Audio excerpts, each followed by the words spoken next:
nandun yung galit, nandun yung paninindigan. Okay, sabay-sabay tayo bago ang ating huling pagsalita mula sa Riders Group at former youth leader sa Quezon City, ang Mandaluyong. Tama, Mandaluyong. Sabay-sabay ha. Marcos resign! Palayasin! Ikulong sa Selda 13! Marcos resign! Palayasin! Ikulong sa Selda 13! Bago po ang ating pag-awit ng bayan ko ay ang isang youth leader dati dito sa area ng Mandaluyong at naging leader ngayon ng mga Riders Group in support of good governance. Yan ang brother magpakilala. Magandang tanghali po sa ating lahat, mga mahal kong kapwa Pilipino, kung ano pa man po, Muslim, Christian.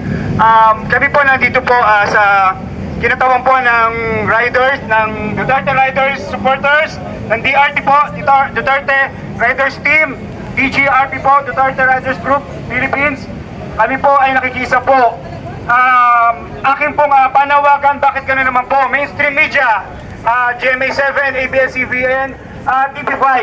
Alam naman po natin yesterday naglabasan po ang mga Marines diyan po sa Club Filipino San Juan. Pero ang inantay po namin last night, wala man lang po kayong balita tungkol sa kung ano po ang nararapat na malaman ng buong mundo at ng buong sambayan ng Pilipino. So yun lang po. Sana po ay anyway, mabuti, maraming salamat po at narito po ang napakarami natin mga vloggers at sila po ay mulat na sa katotohanan at nakikita po nila kung ano po yung mga totoong kaganapan at siguro po sana po magising na po tayo lahat. Yung mga wala pong kulay ito, dilawan, pinglawan, or whatsoever, tignan po natin kung sino po yung karapat-dapat. Kasi iba na po ang kalagayan ng ating PBBM. So, dapat po alam naman po natin, sundin po natin ang batas kung ano po ang karapat-dapat, dapat nalalaman po natin ang kanyang tunay na kalusugan. Kasi, kung mapapansin nyo po, isisingin ko lang din po, sayang, wala po rin si Consel Ronnie Rolopique. Kaya po nagmamadali ang ating Senate President Tito Soto na ma-impeach ang ating puting VP Sara dahil nga naman pag nawala ang presidente, papayag ba kayo siyang uupong Pangulo? Di po ba? Yun lang po yung logic na So muli po, nakikisa po ang buong Riders Team Duterte po. Maraming salamat po. Maraming salamat, brother. Everybody, please come forward. At sabayan niyo po si Ka Eric sa ating panghuling awitin sa araw na ito. Pero ina-announce na natin, abangan nyo ang March 10 at March 11. March 11, 1 year ng pagtukot at pagkidnap kay Tatay Digong. Dadagundong ang buong protesta ng sambayan ng Pilipino worldwide, lalo na sa Pilipinas. March 11 naka-ready na tayo. Maleta si Soto. May maleta ba kayo? May diniliver daw sa Malacanang, may diniliver sa Paway. Ngayon, ito lang po ang aming masasabi sa ating lahat. Ang kasaysayan ang naglilikha taong bayan. Palakpakan natin yun. Walang diktador, walang magnanakaw na gobyerno ang pwedeng tumagalak mangibabaw sa kapangyarihan ng mamamayan. Tiyak na magaganap yun. Walang makakapigil, tangki man o helikopter, barkong pangdigma, machine gun o baril, kung taong bayan ang kumilos. Mamamayan pa rin po. Mamamayan pa rin po ang magbibigay ng hatol. Mamamayan po maglilikha ng kasaysayan. Mamamayang nagkakaisa ang maglilikha ng pagbabago. Yun nga, narinig na natin, ibabalik na muli ang tunay na tapang at malasakit sa isang matuwid na gobyerno.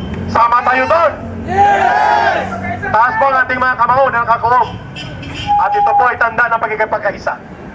Ang bandila po dito sa harap, iwagayway natin. At awitin po natin ang bayan ko, ilang linya lang. And then mag-disperse tayo at magpapasalamat tayo sa pagkikipagkaisa na ito.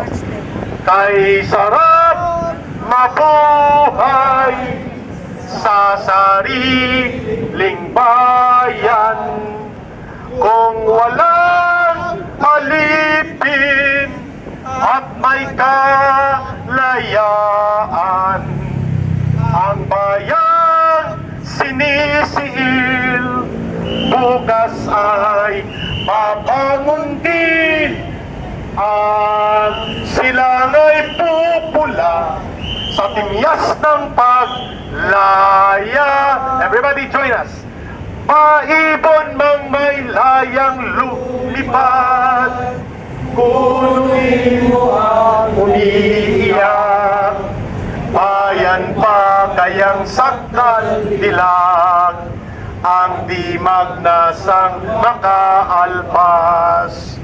Pilipinas kong minumutya, bugad ng luha at dalita. Aming adhika, makita kang saktal laya. Aming adhika, makita kang saktal laya. Marcos resign, palayasin, ikulong, ikulong sa selda 13. Marcos resign, palayasin, ikulong, ikulong sa selda 13. Mabuhay ang sambayan ng Pilipino. Magkikita tayo March 10 and March 11 and onwards. Maraming salamat, Chief. Maraming salamat sa mga kapulisan, MMDA at lahat ng mga nandito, lalo na ang mga nag-participate. Our program for today ends now.